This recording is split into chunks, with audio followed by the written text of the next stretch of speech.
जय हिंद स्टूडेंट्स। हमारे YouTube channel ज्ञान स्टडी लवर में फिर से आप लोगों का एक बार धमाकेदार स्वागत है।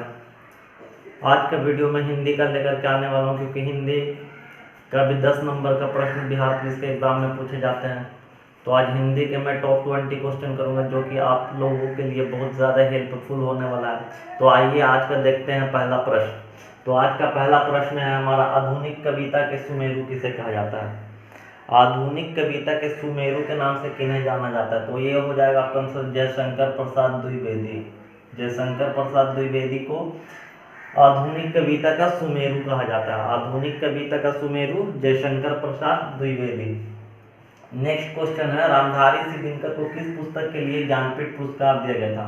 तो एक ज्ञानपीठ पुरस्कार दिया जाता है, ये किस क्षेत्र में दिया जाता है? तो ये साहित्य के क्षेत्र में दिया जाता है। जी शंकर प्रसाद को सबसे पहले शांति के क्षेत्र साहित्य ज्ञानपीठ पुरस्कार साहित्य के क्षेत्र में सबसे पहले जी शंकर ग्रुप को दिया गया था, और महिला में आशापूर्णा देवी को सबसे पहले ये दिया गया था। तो रामधारी सिंह दिनकर को ये किस वर्ष दिया गया था? तो ये 1972 में, और उनकी पुस्तक उर्वशी के लिए दिया गया था। किस पुस्तक के लिए? उर्वशी पुस्तक के लिए 1972 ईस्वी में दिया गया था। नेक्स्ट क्वेश्चन है, ज्ञानपीठ पुरस्कार से सम्मानित प्रथम महिला हिंदी साहित्यकार कौन है?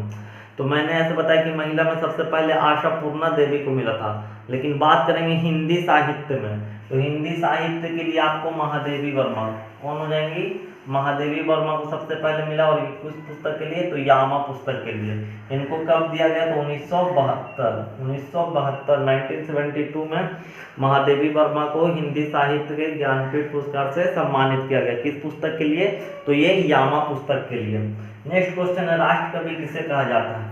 तो राष्ट्र कवि किसे कहा जाता है? तो मैथिली शरण गुप्त। क्या हो जाएगा? मैथिली शरण गुप्त। इन्होंने बहुत सारे किताबें भी लिखी, जिनमें कुछ महत्वपूर्ण पुस्तक है। मैं उनका नाम आप लोगों के सामने लिख देता हूँ। जैसे मैथिली शरण गुप्त की एक पुस्तक है भारत भारती। भारत भारती ये एक बहुत इंपॉर्टेंट पुस्तक है। फिर एक है साकेत। साकेत भी इन्हीं का पुस्तक है। उसके बाद जयद्रथ बल्ब। जयद्रथ बल्ब एक है, बद जयद्रथ बल्ब। फिर है आपका एक यशोधरा। यशोधरा ये भी पूछ देता है एग्जाम में कि यशोधरा पुस्तक के लेखक कौन है? तो ये आपका मैथिली शरण गुप्त है, जिन्होंने भारत भारती, साकेत, यशोधरा और जयद्रथ बल्ब पुस्तक को लिखा है। नेक्स्ट आपका द्वितीय राष्ट्र कवि के रूप में किन्हें जाना जाता है? तो द्वितीय राष्ट्र कवि रामधारी सिंह दिनकर को कहा जाता है। राष्ट्र कवि मैथिली शरण गुप्त, लेकिन द्वितीय राष्ट्र कवि हो जाएंगे रामधारी सिंह दिनकर। रामधारी सिंह दिनकर। नेक्स्ट क्वेश्चन है, मुंशी प्रेमचंद के बचपन का नाम क्या था? तो मुंशी प्रेमचंद के बचपन का नाम था धनपत राय। क्या नाम था? धनपत राय श्रीवास्तव। इनके बचपन का नाम था धनपत राय श्रीवास्तव। इनके कहानी आप लोग पढ़े होंगे। 9, 10, 11 में भी इनका कहानी आता है पूस की रात, जो कि आप लोगों ने पढ़ा होगा। इंग्लिश में भी इसका एडिशन आया है, जनवरी नाइट्स जिसको बोलते हैं। 11, 12 में इसको सिलेबस में डाला गया। तो मुंशी प्रेमचंद बहुत सारे किताबें भी लिखे हैं, जैसे कि सोजे बतन, निर्मला, गोदान, गोरा, ये सब पुस्तक इनके द्वारा लिखा गया, ठीक है ना। सोजे बतन, निर्मला, गोदान, गोरा, ये सब पुस्तक के लेखक कौन है? तो मुंशी प्रेमचंद है। एग्जाम में क्वेश्चन आ सकते हैं यहाँ से। नेक्स्ट क्वेश्चन है, सूरदास के गुरु कौन थे? तो सूरदास के जो गुरु थे ना, वो बल्लवाचार्य थे। कौन थे? बल्लवाचार्य। नेक्स्ट क्वेश्चन है, पुष्टि मार्ग का जहाज किसे कहा जाता है? तो ये विट्ठल नाथ को कहा जाता है। किसे कहा जाता है? विट्ठल नाथ को पुष्टि मार्ग का क्या कहा जाता है? जहाज कहा जाता है। हिंदी साहित्य का सूर्य, हिंदी साहित्य का सूर्य किसे कहा जाता है? तो ये सूरदास, क्योंकि सूर्य है यहाँ पे और सूरदास है, तो आप लोग आराम से इसको डील कर सकते हैं क्वेश्चन को। तो हिंदी साहित्य का सूर्य जो हो जाएगा वो हो जाएगा सूरदास हो जाएंगे। कौन हो जाएंगे? सूरदास। और सूरदास ने पुस्तक लिखा है जिसका नाम है सूरसागर,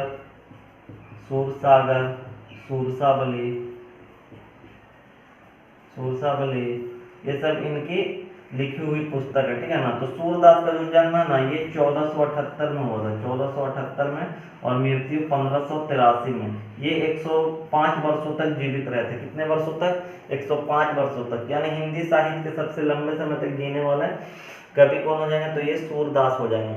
नेक्स्ट क्वेश्चन, हिंदी साहित्य का चंद्रमा किसे कहा जाता है? तो ये मुंशी प्रेमचंद को कहा जाता है। किसे कहा जाता है? मुंशी प्रेमचंद। और मुंशी प्रेमचंद के बारे में आप लोग अच्छे से जानते होंगे, क्योंकि मुंशी प्रेमचंद एक ऐसे व्यक्ति थे जिन्होंने हिंदी साहित्य की दुनिया में बहुत ज़्यादा नाम कमाया है।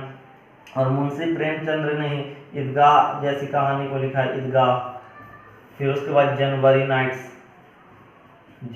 नाइट्स, जिसको हम लोग पूस की रात भी बोल सकते हैं, ठीक है ना। जनवरी नाइट्स या पूस की रात, ये इंटर के आप लोग को सिलेबस में पढ़ना था, आप लोग पढ़े होंगे।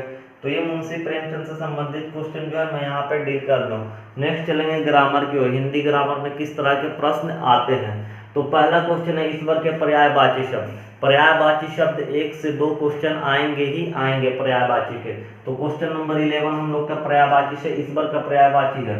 तो ये जगदीश हो जाएगा, ईश हो जाएगा और प्रभु, ये क्या हो जाएगा? ईश्वर का पर्यायवाची। नेक्स्ट क्वेश्चन है अनुराग का विपरीतार्थक। तो विपरीतार्थक या विलोम से भी 1 या 2 नंबर के प्रश्न आते हैं, जो कि इसका आंसर हो जाएगा अनुराग का विलोम क्या हो जाएगा? विराग। क्या हो जाएगा? अनुराग का उल्टा विराग हो जाएगा। सड़क पर कोई खड़ा है, कोई कौन सा सर्वनाम है? तो इसमें कोई जो है ना, ये सर्वनाम है। तो कौन सा सर्वनाम होगा? तो अनिश्चयवाचक, क्योंकि मुझे पता ही नहीं चल पा रहा कि कौन खड़ा है, यानी कोई खड़ा है। तो कोई कैसा सर्वनाम होगा? अनिश्चयवाचक सर्वनाम हो जाएगा। नेक्स्ट क्वेश्चन 14 नंबर, रात का पर्यायवाची शब्द क्या होगा? तो रात का पर्यायवाची शब्द क्या हो जाएगा? रात्रि, निशा, रजनी, ये सब रात का पर्यायवाची शब्द है। क्या है? पर्यायवाची। रात्रि, रजनी, निशा। बादल शब्द का पर्यायवाची क्या है? तो बारिश, नीरद और प्योर। बारिश, नीरद, प्योर तथा मेघ, ये सब बादल का क्या है? पर्यायवाची शब्द है। नेक्स्ट क्वेश्चन 16 नंबर, मुहावरा से, मन चंगा तो कठौती में गंगा। सुने होंगे आप लोग कहावत, मन चंगा तो कठौती में गंगा। इसका अर्थ क्या होता है? तो इसका अर्थ होता है मन पवित्र तो घर में ही तीर्थ। मन पवित्र तो घर में ही तीर्थ, इसका अर्थ होता है। नेक्स्ट क्वेश्चन है, उपर्युक्त शब्द का सही संधि विच्छेद क्या है? तो उपर्युक्त शब्द का ऊपरी जोड़ उक्त इक्वल टू उपर्युक्त। ऊपरी जोड़ युक्त बराबर उपर्युक्त। नेक्स्ट क्वेश्चन है, गौरव शब्द का विलोम शब्द क्या है? तो गौरव का विलोम हो जाता है राघव। गौरव का विलोम क्या होता है? लाघव। नेक्स्ट क्वेश्चन 19 नंबर, भारतेंदु का सही संधि विच्छेद क्या है? भारतेंदु का सही संधि विच्छेद हो जाएगा भारत जोड़ इंदु। भारत जोड़ इंदु इक्वल टू भारतेंदु। भारतेंदु। नेक्स्ट क्वेश्चन है 20 नंबर, नीलकंठ शब्द क्या है? तो नीलकंठ जो शब्द है वो आपके यौगिक है, क्योंकि 2 शब्दों के मेल से बन रहा है, क्योंकि एक नील अलग है और दूसरा कंठ है। तो नीला है जिसका कंठ, वो हो जाएगा नीलकंठ, जो कि ये शब्द हो जाएगा यौगिक।